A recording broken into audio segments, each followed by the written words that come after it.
Hello, friends. There are hospital fees being charged to seniors over 65 right now that Medicare does not allow, and one recurring overcharge alone can add up to $9,600 over 10 years. If you are 65 or older and you have had a hospital stay, an emergency room visit, or a hospital-owned clinic bill under Medicare in the last 12 months, this video is for you.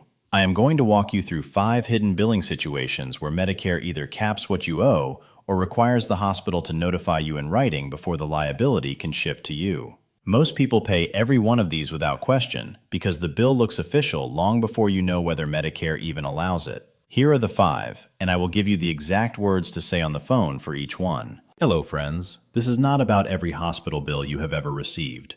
It is about 5 specific situations where Medicare either caps what you owe, requires the hospital to warn you in writing before the cost can shift to you, or gives you a direct path to dispute the charge. And most people pay every single one without ever seeing the rule behind the bill. Grab a pen. If you have a recent hospital bill, your Medicare Summary Notice, or any observation or non-coverage notice from the last 12 months, keep those nearby. Mark the items that match your situation as we go. At least one of these 5 will be yours. The rules behind hospital billing change. The forms update. The appeal deadlines are real, and they do not pause while you figure out what happened. The people subscribed here find out which charges are disputable and which forms to use before the window closes. Subscribe now and let's get into it. Before we go further, I need to address something, because people hear a video like this and sort themselves into one of 2 groups right away. The first group is comfortable. Some savings, maybe a paid-off home, solid coverage, and they figure this is for people in worse shape than they are, people who cannot afford a surprise bill. The second group is on a fixed income. Every dollar is already spoken for, and they have learned through years of experience to assume the good protections are always for someone else. Both of those assumptions are wrong about at least one of the items I am covering today. On every single one, I will tell you exactly which group it helps most and why. Some of these will surprise the comfortable group, some will surprise the fixed income group, and the last one, the quietest of all, is universal. It is the bill that looks completely official, shows a balance due, and falls apart the moment you compare it to Medicare's own notice. Stay with me to the end for that one, because it is one of the easiest wins on this entire list. Number 1, the assignment overcharge, the bill above the Medicare-approved amount. Most people assume that if a hospital-owned clinic sent the bill, the balance must already be legal under Medicare. That assumption is costing some of you real money. Here's how assignment actually works. When a doctor, provider, or supplier accepts what Medicare calls assignment, they agree to accept Medicare's approved price for a covered service.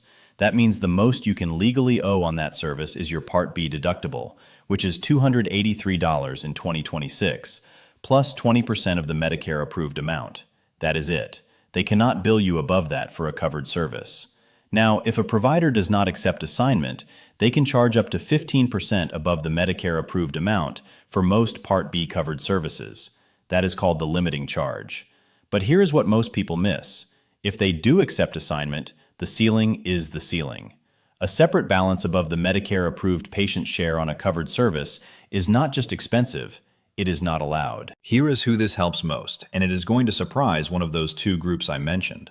This is the one the comfortable retiree misses, because when you can afford the bill, you stop asking whether the bill was lawful. You just pay it and move on. That is exactly how improper charges survive year after year. Let me show you the math. A viewer wrote to me about a retired mail carrier named Raymond, 72, outside Tampa, Florida. A hospital-owned cardiology follow-up kept adding a $240 balance on top of what he should have owed for a covered visit. He went 4 times a year and assumed the separate line was just how hospital-owned clinics bill. It was not. He compared the paper bill to his Medicare Summary Notice, that is, the MSN, the document Medicare sends you showing what was billed, what was approved, what Medicare paid, and the maximum you may owe. He asked whether the provider accepted assignment. When the billing office would not fix the balance, he used the redetermination path, that is Form CMS-20027, the first-level Medicare appeal. The amount? $240 per visit, 4 visits a year, $960 a year. Over 10 years, $9,600. That is not a one-time paperwork mistake. That is a recurring loss that nobody corrects until you see the rule. Here is your action step. Compare the paper bill to your MSN. Confirm whether the provider accepted assignment for that service. If the balance is above your deductible and coinsurance on a covered service under assignment, dispute it. Call 1-800-MEDICARE. That is 1-800-633-4227. You have 120 days from the initial determination on your MSN to request a redetermination. And remember, nobody from the hospital is going to call you and say, "We overcharged you on a covered visit." That call does not come. The balance sits there until you see it. That is number one. That is the bill most people can spot. The next one is worse because the hospital changes one word in your status and the whole cost structure changes with it. Number two, observation status, the overnight stay that still bills under Part B. Most people assume that if you stayed overnight in a hospital bed, you were admitted. That assumption can cost you hundreds of dollars on a single stay, and it can block you from coverage you would have had. Here is what actually happens. The hospital can classify you as an outpatient under observation even if you spent the night in a hospital bed, wore a gown, received treatment, and thought you were admitted. That one status label, inpatient versus outpatient, changes which part of Medicare pays. If you are inpatient, Part A covers the hospital stay. The 2026 Part A inpatient hospital deductible is $1,736 for the benefit period. If you are outpatient under observation, Part B covers the services. That means the $283 Part B deductible in 2026 plus 20% of the Medicare approved amount. On a $10,000 approved outpatient hospital claim, that one status label can mean $2,283 under Part B instead of the $1,736 Part A deductible. That is a $547 difference before any post-hospital care is even counted.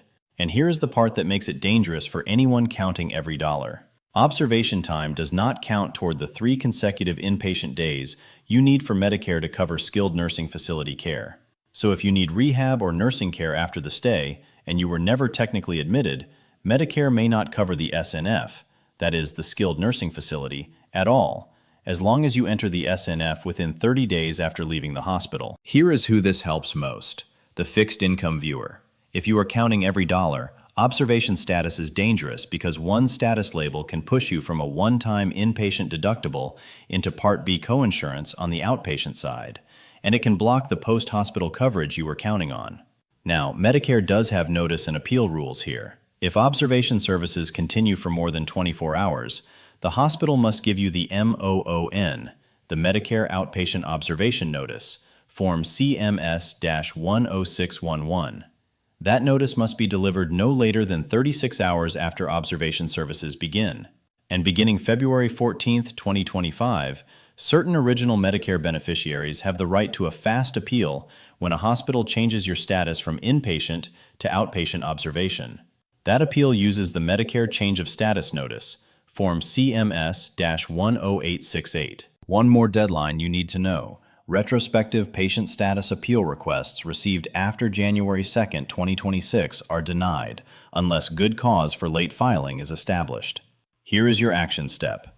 Every single day you are in a hospital, ask, "Am I inpatient or outpatient right now?" If your status changed, demand the written notice before you leave.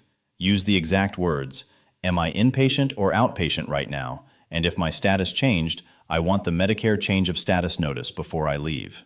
If you are still in the hospital after a reclassification, use the fast appeal path immediately. Do not wait until you get home. Call 1-800-MEDICARE at 1-800-633-4227 if you need help. That is number 2. And if you thought the damage starts only after you are admitted, here is the part nobody tells you. The charges before the admission can be wrong too. Number 3, the 3-day payment window. Charges that should have been folded into the admission. Most people assume the emergency room visit and the admission are separate because they were billed on separate pages. That assumption is wrong in more situations than you would think. Here is the rule. It is called Medicare's 3-day payment window.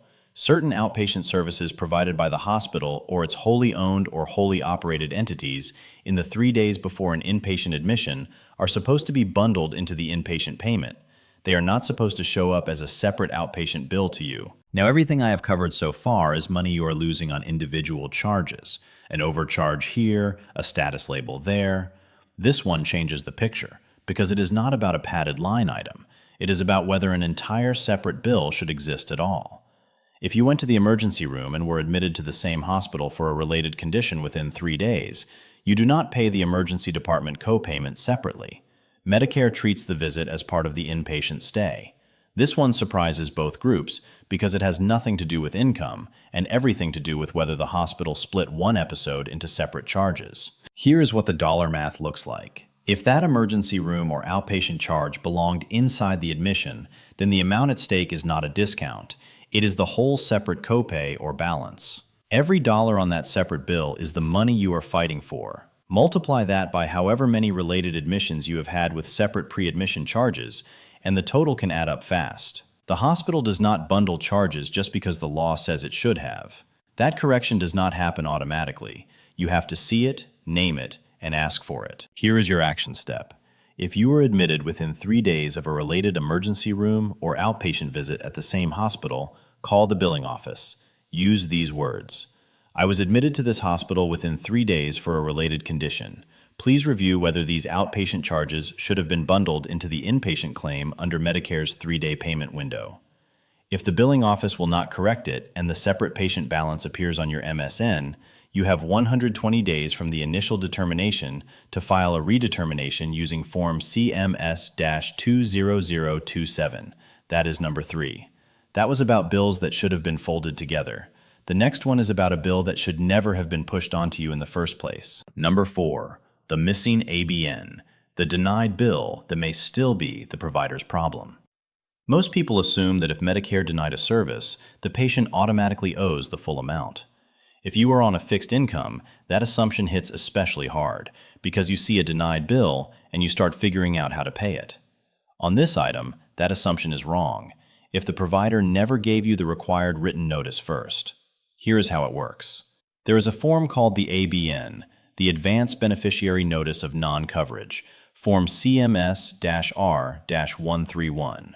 In certain original Medicare fee-for-service situations, if Medicare is likely to deny a service, the provider is supposed to give you this written notice before the service is performed.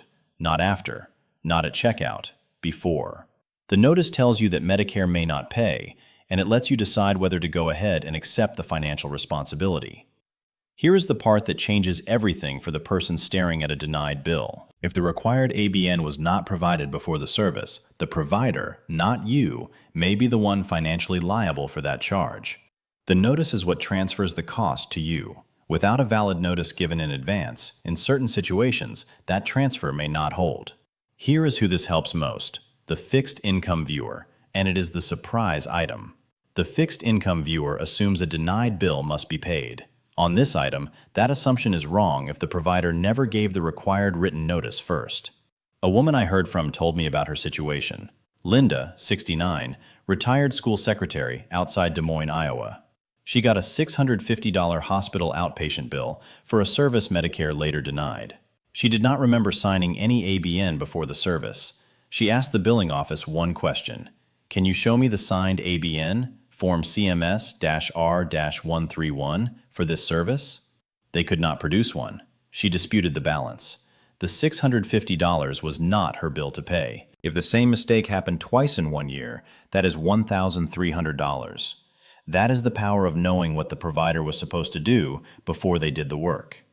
Here is your action step. Before you pay any denied service bill, ask for the signed ABN.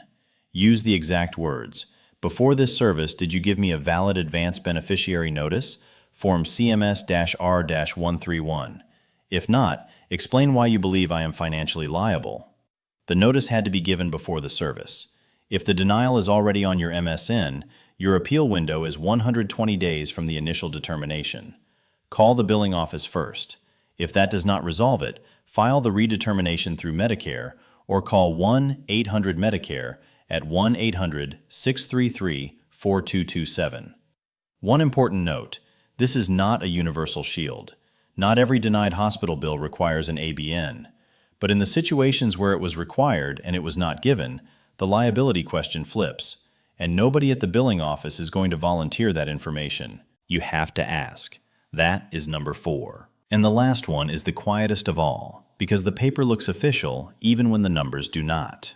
Number 5, the MSN mismatch, the official-looking bill that fails under Medicare's own paperwork. This is the one I told you to stay for, and it is the universal one. Rich or poor, comfortable or counting every dollar, if your hospital bill does not match your Medicare Summary Notice, the paper from the hospital is not the last word. Here is what most people get wrong. They treat the hospital bill as final and the MSN as a summary they file away or throw out. It is the other way around. The MSN, the Medicare Summary Notice, shows what providers billed, what Medicare approved, what Medicare paid, and the maximum amount you may owe. If those numbers do not match the paper bill from the hospital, the bill is the document with the problem, not the MSN.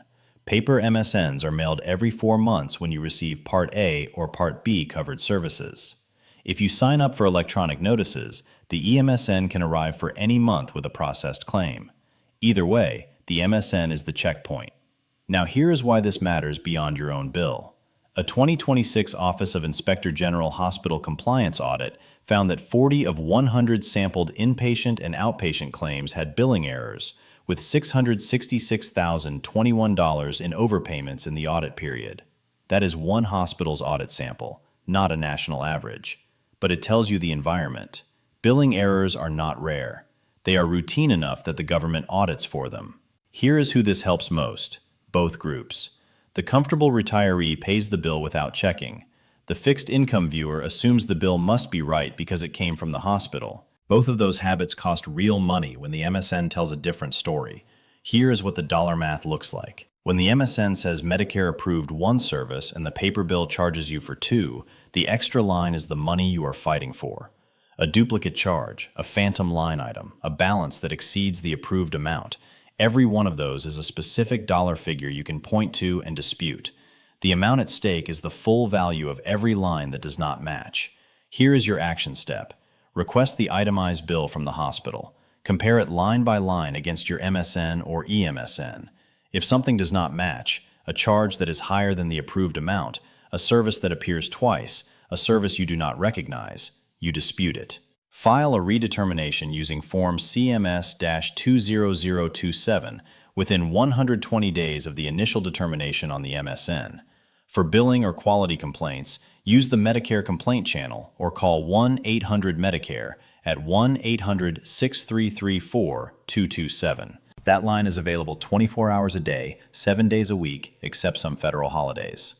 If you believe someone has submitted a false claim or committed fraud against Medicare, not a billing disagreement, but actual fraud, there is a separate line, the OIG hotline at 1-800-HHSTIPS. That is 1-800-4478-477. But ordinary billing disputes, coverage questions, and appeals go through Medicare, not the OIG. Use the exact words when you call. I am looking at my Medicare Summary Notice, and this bill does not match the approved amount or the services shown. I want to dispute these specific line items and open an appeal. That is number 5. So here is the full picture. The covered visit where assignment means they cannot bill you above the Medicare-approved patient share. Compare the bill to the MSN, confirm assignment, dispute the difference. The observation stay, where one status label moves you from Part A to Part B cost sharing. Ask your status every day. Demand the written notice before discharge.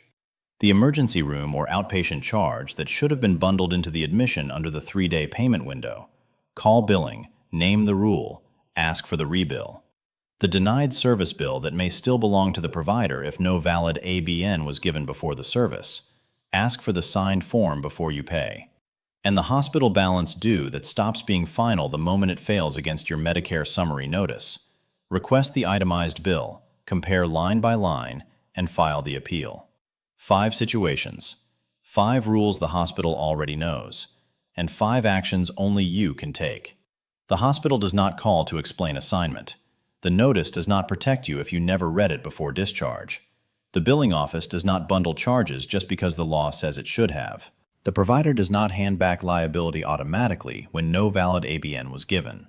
The paper bill does not correct itself when Medicare's own notice shows it is wrong. Being legally entitled to relief and actually receiving it are 2 different things. The gap between them is information, and that is exactly why this channel exists. Now I want you to think of one person, a parent, a neighbor, a church friend, or a brother-in-law over 65 who has ever said the words, I do not understand this hospital bill.